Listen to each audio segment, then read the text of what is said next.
Atos 21. Depois de nos apartarmos, fizemos-nos à vela e, correndo em direitura, chegamos a Cós. No dia seguinte, a Rhodes e dali a Pátara.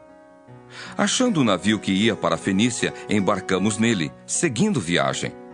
Quando Chipre já estava à vista, deixando-o à esquerda, navegamos para a Síria e chegamos a Tiro, pois o navio devia ser descarregado ali. Encontrando os discípulos, permanecemos lá durante 7 dias. E eles, movidos pelo Espírito, recomendavam a Paulo que não fosse a Jerusalém. Passados aqueles dias, tendo-nos retirado, prosseguimos viagem, acompanhados por todos, cada um com sua mulher e filhos, até fora da cidade. Ajoelhados na praia, oramos. E despedindo-nos uns dos outros, então, embarcamos. E eles voltaram para casa. Quanto a nós, concluindo a viagem de Tiro, chegamos a Ptolemaida, onde saudamos os irmãos, passando um dia com eles. No dia seguinte partimos e fomos para Cesareia, e entrando na casa de Filipe, o evangelista, que era um dos 7, ficamos com ele. Tinha este 4 filhas donzelas que profetizavam. Demorando-nos ali alguns dias, desceu da Judéia um profeta chamado Ágabo, e vindo ter conosco, tomando o cinto de Paulo, ligando com ele os próprios pés e mãos, declarou: Isto diz o Espírito Santo. Assim os judeus em Jerusalém farão ao dono deste cinto e o entregarão nas mãos dos gentios. Quando ouvimos estas palavras, tanto nós como os daquele lugar rogamos a Paulo que não subisse a Jerusalém. Então ele respondeu: Que fazeis chorando e quebrantando-me o coração? Pois estou pronto não só para ser preso, mas até para morrer em Jerusalém pelo nome do Senhor Jesus. Como, porém, não o persuadimos, conformados, dissemos: Faça-se a vontade do Senhor. Passados aqueles dias, tendo feito os preparativos, subimos para Jerusalém. E alguns dos discípulos também vieram de Cesareia conosco, trazendo consigo Mnasson, natural de Chipre, velho discípulo, com quem nos deveríamos hospedar. Tendo nós chegado a Jerusalém, os irmãos nos receberam com alegria. No dia seguinte, Paulo foi conosco encontrar-se com Tiago, e todos os presbíteros se reuniram.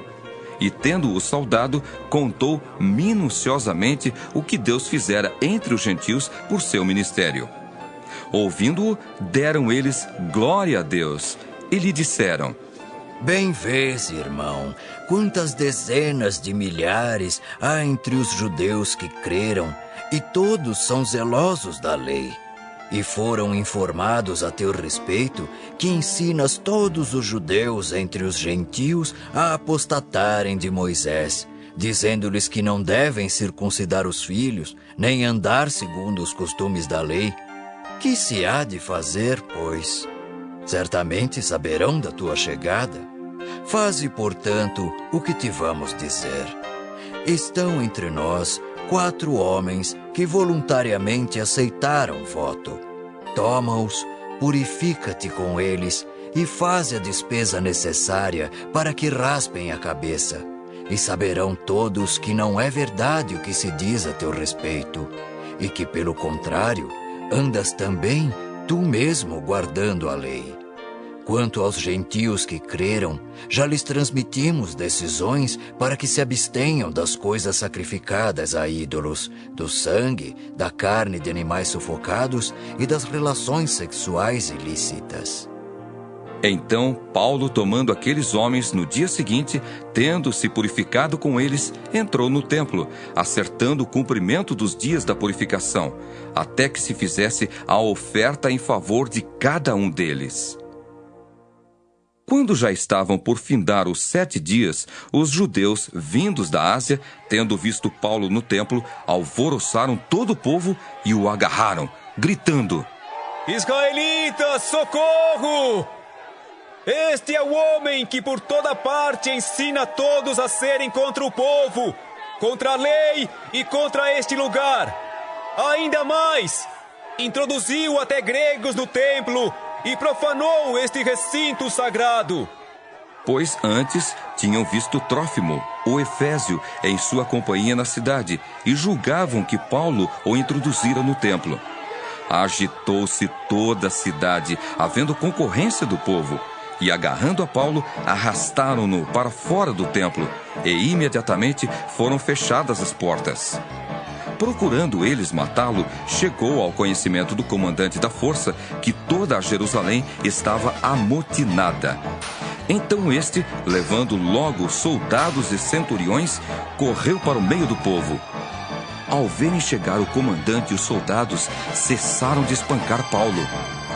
Aproximando-se o comandante, apoderou-se de Paulo e ordenou que fosse acorrentado com 2 cadeias, perguntando quem era e o que havia feito. Na multidão, uns gritavam de um modo, outros de outro. Não podendo ele, porém, saber a verdade por causa do tumulto, ordenou que Paulo fosse recolhido à fortaleza. Ao chegar às escadas, foi preciso que os soldados o carregassem, por causa da violência da multidão, pois a massa de povo o seguia, gritando: "Mata-o!"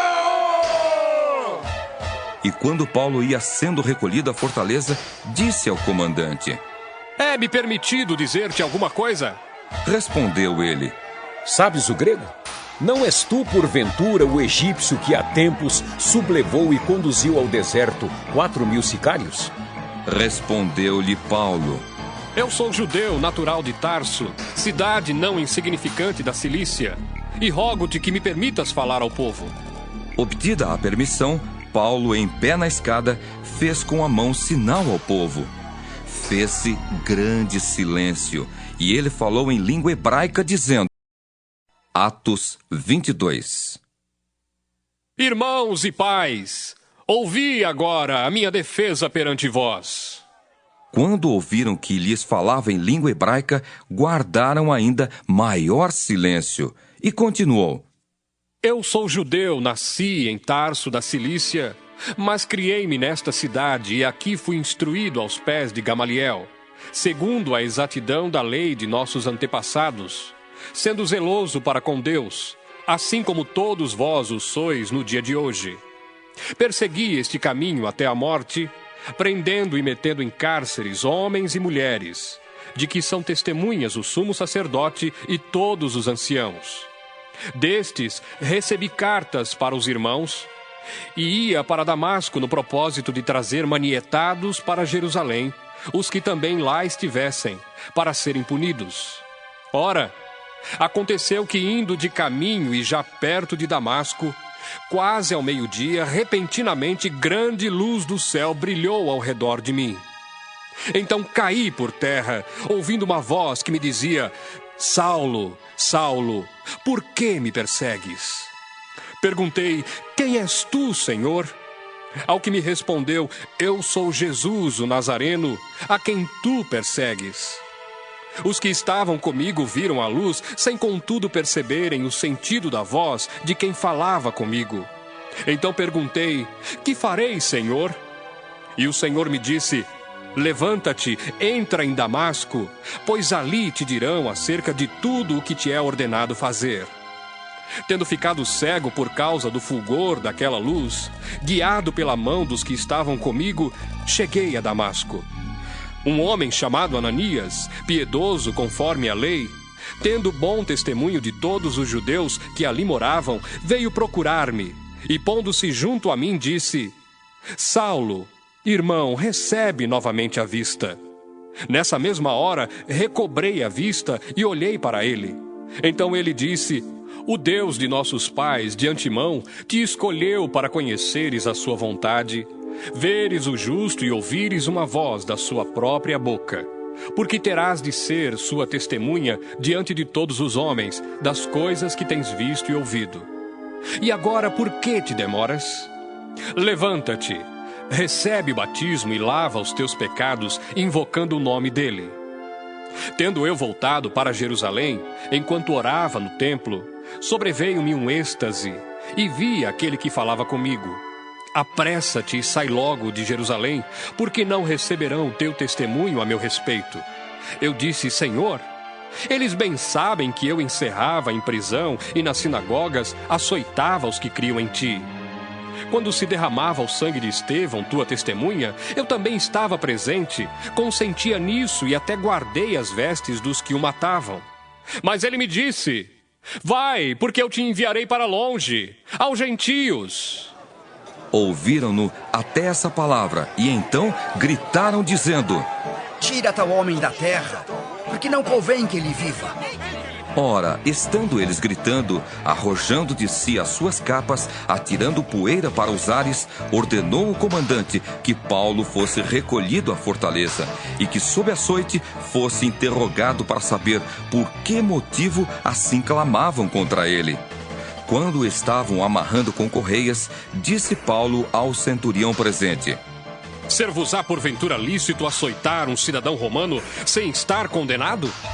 Ouvindo isto, o centurião procurou o comandante e lhe disse: que estás para fazer? Porque este homem é cidadão romano? Vindo o comandante, perguntou a Paulo: dize-me, és tu romano? Ele disse: sou. Respondeu-lhe o comandante: a mim me custou grande soma de dinheiro este título de cidadão. Disse Paulo: pois eu o tenho por direito de nascimento. Imediatamente se afastaram os que estavam para o inquirir com açoites. O próprio comandante sentiu-se receoso quando soube que Paulo era romano, porque o mandara amarrar. No dia seguinte, querendo certificar-se dos motivos por que vinha ele sendo acusado pelos judeus, soltou-o e ordenou que se reunissem os principais sacerdotes e todo o sinédrio, e mandando trazer Paulo, apresentou-o perante eles.